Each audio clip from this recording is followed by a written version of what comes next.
Hello বন্ধুরা, তো চলে এসেছি আজকে নতুন একটা হ্যাক ট্রাই করব। তো ডিম ভাজা হবে কিনা জানি না, আমি ভাজা ভাজা হয়ে গেছি আর পাততলা জ্বলে যাচ্ছে। তো চলো। তো বন্ধুরা, এই যে দেখতে পাচ্ছ এখন টেম্পারেচার আছে 42 ডিগ্রি কি 43 ডিগ্রি এরকম। তো দিদিভাই পা নিচে দাঁড়াচ্ছে না, আর মাথায় ছাতা, আর হাতে নিয়ে নিয়েছে ফ্রাই প্যান। তো এটা রোদ্দুরে আমরা থুয়ে যাব বেশ ঘন্টা দুয়েক মতো, তারপর এতে হ্যাক করব ডিম ভাজা। তো এটা থাক এখন রোদে। তো দেখতে পাচ্ছ ছাদে কতটা পরিমাণে রোদ। তো বন্ধুরা, ফ্রাই প্যানটা দিয়ে এসেছি রোদ্দুরে। আর ওই যে ছাদের পরে পেঁপে গাছ আছে, ছাদের উপরে না, নিচে থেকে তো পেকে গেছে। কি মা বললো পেরে নিতে। শোনো, এই পেঁপেটা কিন্তু রোদ্দুরেই পেকে গেছে। আসলে পেকেছে কিনা বলতে পারবো না, রোদের তাপে কিন্তু পেঁপেগুলো সব পেকে গেছে। জানি না কটা আছে দেখুন। আমার কিন্তু পাকা পেঁপে খুব ভালো লাগে, কাঁচা পেঁপে পেঁপে এটাও পারবো। সবগুলো বেড়ে ফেলো। পাখিটা খেয়ে নিচ্ছে তো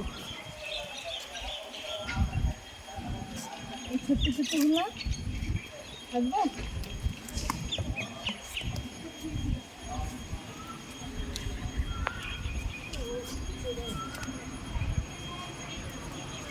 দেখো কতগুলো পেঁপে পেরে নিয়েছি। আর ওদিকে হচ্ছে ফ্রাই প্যানটা রোদে রাখা আছে। তো দেখি আমরা যে হয় কিনা ডিম ভাজা এই রোদে। রদ দেখা কলা বেচা দুটো একসঙ্গে হচ্ছে। তো বন্ধুরা, প্রচণ্ড রোদ, ছাতা তো মাথায় ছিল, আর এবার নিয়ে এসেছি পায়ে চটি, কারণ খালি পায়ে আমি আর দাঁড়াতে পারছি না। তো চলো দেখি কতটা গরম হয়েছে। আবার ছাতা নিয়ে নিলাম।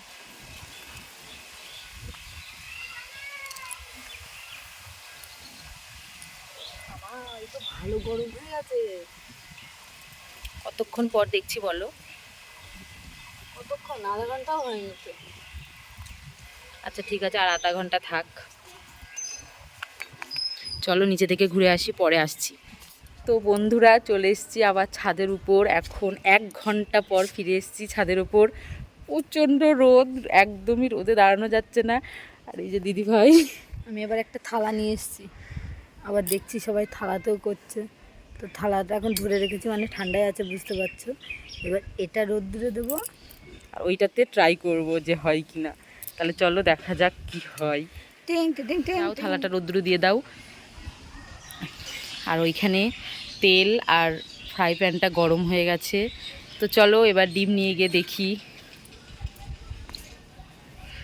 কি বুদ্ধি! আমাকে রোদের মধ্যে দিয়ে উনি দাঁড়িয়ে আছে ছাতা ধরে। আগুন ধরে গেল। নাও নাও নাও। বন্ধুরা, আমার দেখে দরকার নেই, এইটা দেখুন।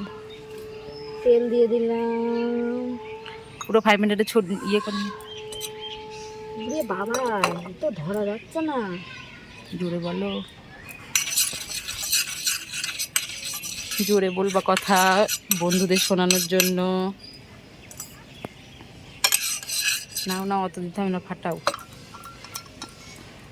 এত গরম হয়েছে যে এইটা রোদে আমরাই সিদ্ধ হয়ে যাবো, এবার ভাজা হয়ে যাবো, তাড়াতাড়ি করো।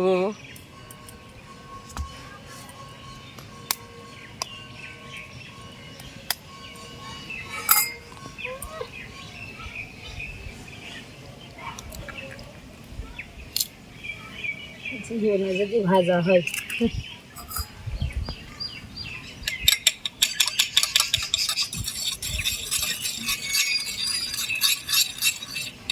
কোনোদিনও ভাজা হয়, যাতে হয়তো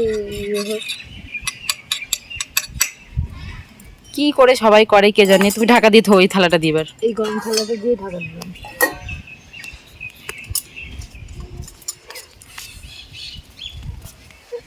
তো 1 মিনিটও হয়নি আমি দিয়েছি, তারপর আবার খুলে দেখতে এসছি। ফ্রাই প্যানে ডিম ভাজে এমনি একটু হয়েছে ইয়েগুলো, না সামান্য একটু। কোনটা বেশি গরম? দুটোই সমান গরম হয়ে গেছে। এটা স্টিলের থালায় দিয়ে দেখবো। স্টিলের থালাটা পাশে গরম করতে দাও।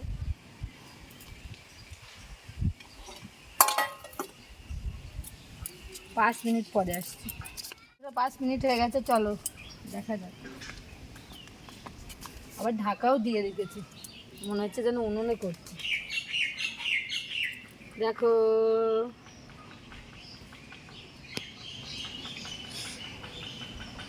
তো বন্ধুরা, আমার তো মনে হচ্ছে এটা কখনোই সম্ভব না। রোদের টেম্পারেচার যত বেশি হোক না কেন, এটা সম্ভব না যে ফ্রাই প্যানে ডিম ভাজা হয়ে যেতে পারে। কারণ তোমরা দেখলে এবার কার কি মন্তব্য বা কে কীভাবে করেছে জানি না, তোমরা কমেন্টে প্লিজ জানিও। আর আমি আবার একটু ওভার স্মার্টে চলে গেছি, এই যে এইটা এর মধ্যে ঢেলে দিয়ে দিচ্ছি। কী হয়, স্টিলের থালাতে হয় কিনা সেটা দেখছি।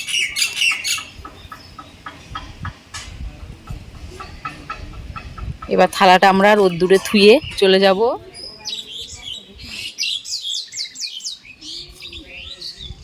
এই দেখো বন্ধুরা, এই যে রোদ্রে ডিম ভাজা হয় না, ডিম শুকিয়ে যায়। রোদ্রে ডিম ভাজা হয় না, ডিম শুকিয়ে যায়। मारो मुझे मारो मारो। আম সপ্তাহ যেরকম শুকিয়ে যায় এরকম শুকিয়ে গেছে। সব ফালতু ভিডিও, কি আবার কই মাছ ভেজে ফেলছে লোকে রোদে রোদ্দুরে তেল দিয়ে কই মাছ ভাজছে, ডিম ভাজছে, আরও কত কি হবে। रुको जरा सबर करो। মানে সবাই ভাববে হয়তো সত্যি টেম্পারেচার বেড়েছে। আর আমরা তো করে দেখলাম, এই যে আসতে গন্ধ নাকের কাছে, আর তারপরে এই যে কি জানো, ডিম শুকনো, ডিম শক্ত, আম শক্ত হয়, এটা হচ্ছে ডিম, এটা হচ্ছে ডিম শক্ত। এইসব ভিডিও কেউ বিশ্বাস করবেন না। আর আমাদের ভিডিওটা ভালো লাগলে প্লিজ সাবস্ক্রাইব করবেন আর কমেন্ট করে জানাবেন, আর কেউ কি এই হ্যাকটা ট্রাই করেছেন। চলো নিচে গিয়ে কথা বলছি, রোদ্রে কথা বলা যাচ্ছে না।